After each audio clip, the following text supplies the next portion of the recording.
When life gets unpredictable, preparation matters. In medicine, it's all about staying alert, ready for whatever comes through the door. On the road, it's no different. That's why Volvo designs vehicles to help anticipate risk, reduce harm, and protect lives. The Volvo XC90's advanced safety systems inspire confident decisions wherever the road takes you. The Volvo XC90, for life. Proud sponsor of the Pit Podcast. Learn more at volvocars.ca/safety. Welcome to the second hour of the Elias Macco Show. So François Legault announced his new cabinet last Thursday. Some new names added to cabinet, and a familiar voice and face on this program, who is now a minister in 3 dossiers, is Christopher Skeete, who joins us on the line now. Christopher, welcome back to the program. How you doing, Elias? I'm doing well. Hey, congratulations, by the way, on the 3 dossiers and 3 very important portfolios. Thank you very much. I'm really happy. Before we get to the topics that we have at hand and what we want to discuss, I just want to go over them actually for a second here. So why don't we go through the 3 things? So Laval, right? You're M&A from St. Rose, so you're responsible for the Laval region.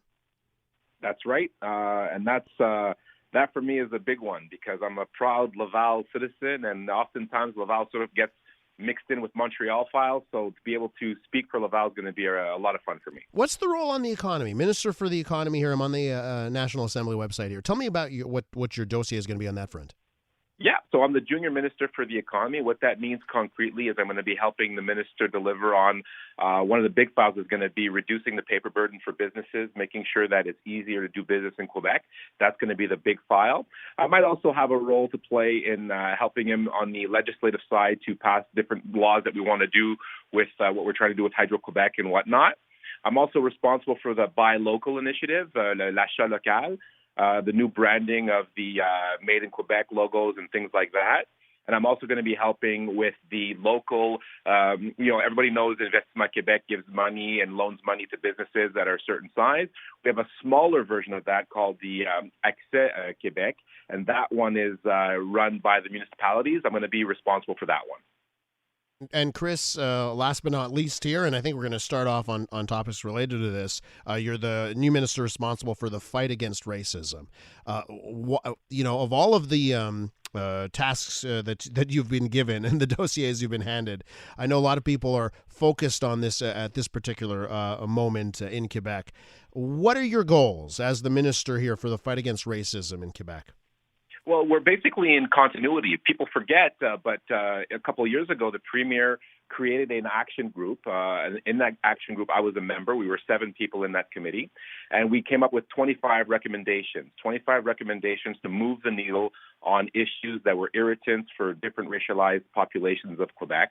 And at the time, I was a member. Afterwards, I was the parliamentary assistant to the minister responsible for that. And now I've inherited the portfolio entirely. So what we're going to do is we gave ourselves 5 years to implement those action plans. I'm basically responsible now to make sure that those actions get put into place in time. Chris, do you ever feel that, on this dossier, it's hard to make people happy? And one of those action plan bullet points was like a public service campaign, right? About immigrant belonging in Quebec, and there was an advertising campaign that was started. It was immediately panned and trashed on social media, and it's sort of at the time I felt, geez, no good deed goes unpunished here. So, are you worried that in this dossier it'll feel a bit like that, like no good deed, no amount of well-meaning can sometimes satisfy people? I mean, my objective is not to satisfy people, Elias. My objective is to move the needle on racism. I myself have been a victim of racism, and it's something that makes you feel less than. It's something that's hurtful. It's something that makes you feel excluded. So my objective is to move the needle and to make people feel more Quebecer, more welcome, and to make sure that we limit obstacles that are rooted in racism. And I think how I'm judged, I'll let other people do that in posterity. But for me, my priority is to make it easier for everybody to get along in Quebec and to eliminate racism as much as we can. So the big news in the last day, the Quebec Superior Court has ruled that police cannot pull over a driver without cause. You've mentioned you've been a victim of racism. What do you think that ruling means, and what's your take on this ruling? Well, specifically to the ruling, I hope you'll give me some time and maybe I can come back on another show to talk about the details of the ruling. We're still getting a sense of what it means and which way we're going to go with that. But basically, one of the recommendations of the action plan that we drafted a couple of years ago was actually in light of that, to say that to arbitrarily pull people over, wasn't a good thing, and that needed to cease. And it was a big issue within, especially Black communities, that shouldn't happen. And then we, after that, presented Bill 18 in the last legislature that wasn't passed.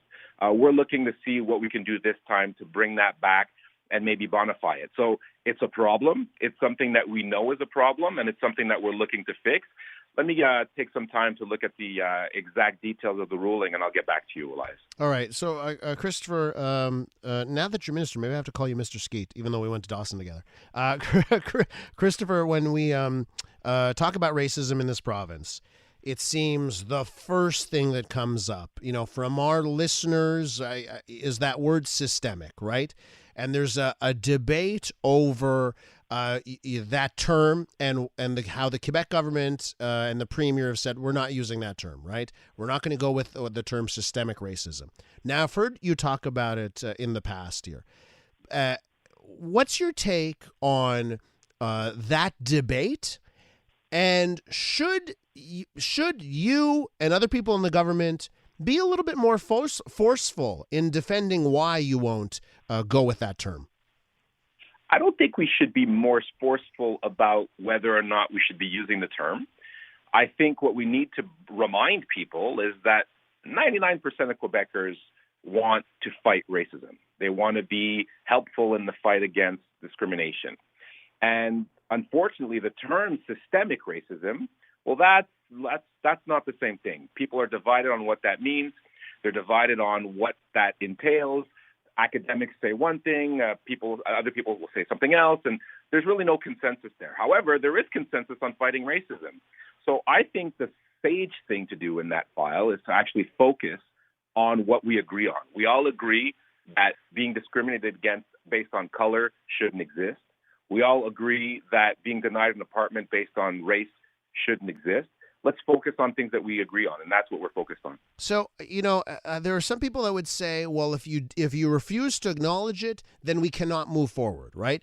And, I look at other places in the world, other places in North America that have gone full out, we're acknowledging systemic racism, and we don't actually have indications that that's fixing the system. So that's when I say maybe you need to be more forceful here, is there are people that refuse to even have a discourse with the government, with you and other people that have been in your role, simply based on that fact. And you might have some firepower about how using these terms can actually have a negative effect. Elias, I personally agree with your assessment. But the role of the Minister for the Fight Against Racism is to move the needle on racism. We can all have different opinions about whether or not the term systemic racism is an American import based on their unique history and their unique relationship with slavery. And those are really interesting debates. Like, I'm a fan of those debates. But as the minister responsible for the fight against racism for the government of Quebec, I'm more interested in fixing the problems that people face daily due to racism. And I think on a personal level, I'd love to have that debate over beers and have a great time and have a great chat. Yeah. But as the minister, I think we really have to make a difference in people's lives, and that's what I'm focused on. Continuing here with Christopher Skeete, minister responsible for the fight against racism, also minister responsible for Laval and junior minister of the economy. Okay, Christopher, let's talk about some interesting data when it comes to racism. There are a whole bunch of metrics you can look at. Sometimes people say, well, let's look at the data, right? And we've got some interesting data with regards to hate crime, okay, in this country. Now, I've referenced this type of data before, but we've just got the 2021 statistics, right? So the most recent statistics on hate crime in this country. And boy, does it ever paint an interesting picture. Quebec is often accused as being this racist outlier in Canada. Yet when you look at the figures here, reported hate crimes per capita, per 100,000 people, and you look at the list of Canadian cities, It's Ontario and Ontario and Ontario.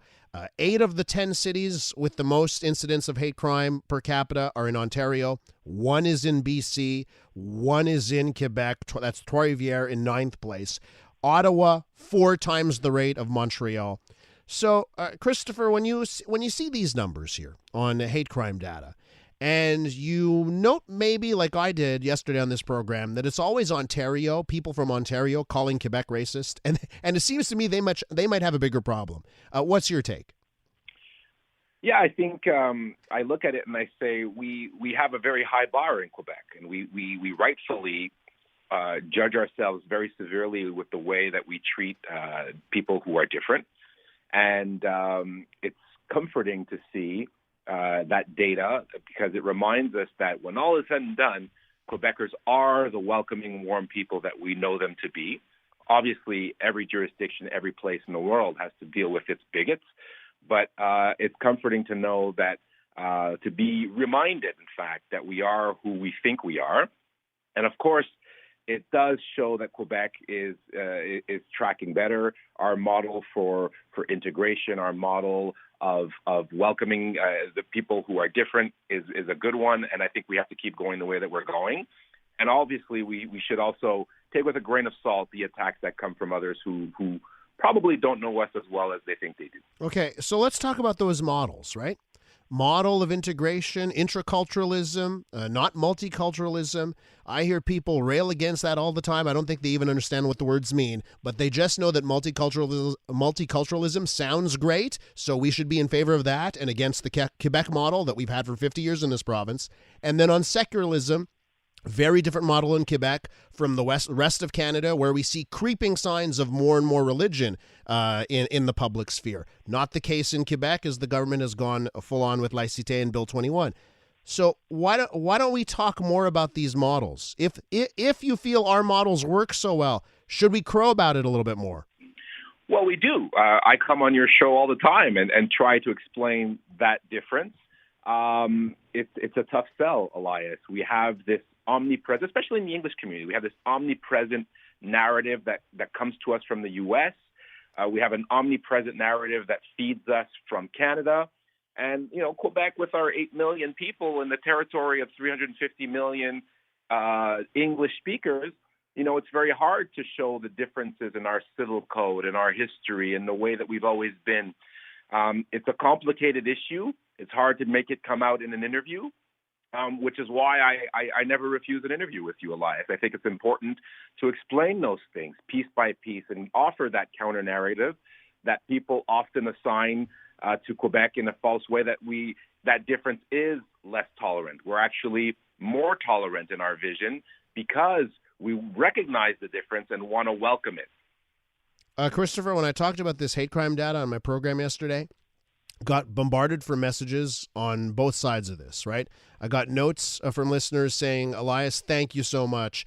Quebec is one of the best and safest places in the country, especially for immigrants like myself, right? And then I got other notes saying, Elias, the people of Quebec aren't racist, but it's the certain laws that are very racist, right? I got two completely different takes on the same data, right? So what do you think is the explanation for such a divide? Like, it's really one or the other on an extreme here when you look at Quebec and racism? That's a good question, Elias. And I think it's one of the issues that's facing Western societies in general, right? All of the West is struggling with these narratives of how to, better integrate immigrants in a world where everyone in the West is looking to increase the numbers of immigrants that they're receiving. So what does it mean for the native populations that are receiving them? We have to have that difficult conversation, even though it's difficult. So when we also have...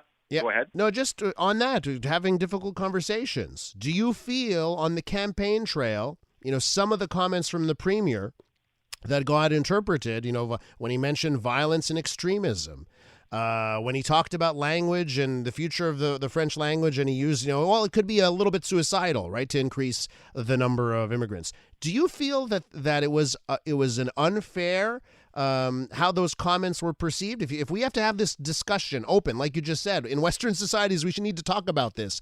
Kind of felt like we're not allowed to talk about it. Well, and that's the issue, right? So we've never been at a time in history requiring a discussion more importantly than at this time in our history. Yet it's never been more difficult to have a lucid discussion on the subject. And that we're at that crossroads. So how do we do it? My answer to that, Elias, is to face the storm. I come on your show, I take the heat, I get the hate mail, but I also think it's important that we have that. I think if I'm going to be a real elected official, close to people, I have to put myself out there. That's why I always come on your show and talk about difficult things, because the day we stop doing that is the day we sort of start to look like, the politics that we see in the U.S., where, well, you're not on my side, so I don't even talk to you. Mm-hmm. And then we start to see the spread of media that are just speaking in echo chambers. And I think when you go down that road, you've sort of diminished and ruined your democracy. And I'm trying to not have that here, which is why I put myself out there and I go to places that I may or may not get a welcome or a standing ovation, but I go to them anyway because it's important to keep that dialogue there. So my answer to that trend, Elias, is to communicate, to be there, to put myself out there, to say what I think, to root it in fact, and hopefully we can have a lucid discussion about difficult things. For your action plans for the future and bullet points of things and check marks of things that Quebec can accomplish, should that be that whole notion that as a society we should talk about complex, difficult things? Should that be high up on the checklist? Well, actually, one of the things we're fighting now is are we allowed to talk about difficult things? Some people in society would have us not talk about things just because we shouldn't say the word. So now we're having a whole debate about what we can talk about in universities and what we should be allowed to talk about in CJEFs. I think right now there's a debate about whether or not we can actually talk about anything. So we're not even talking about things that make us uncomfortable or things that are difficult to talk about. So we have to fight against that. We have to fight the fight of censorship and make sure that we're always able to have difficult conversations, because if we can't have difficult conversations, well, we can't converse. Mr. Skeete, thanks for coming on the program. I really, really appreciate it, and we'll catch up soon as you get your feet wet in those three very important dossiers. I appreciate it. Take care, Elias. Christopher Skeete is the minister responsible for the fight against racism, also responsible minister for Laval and junior minister on the economy.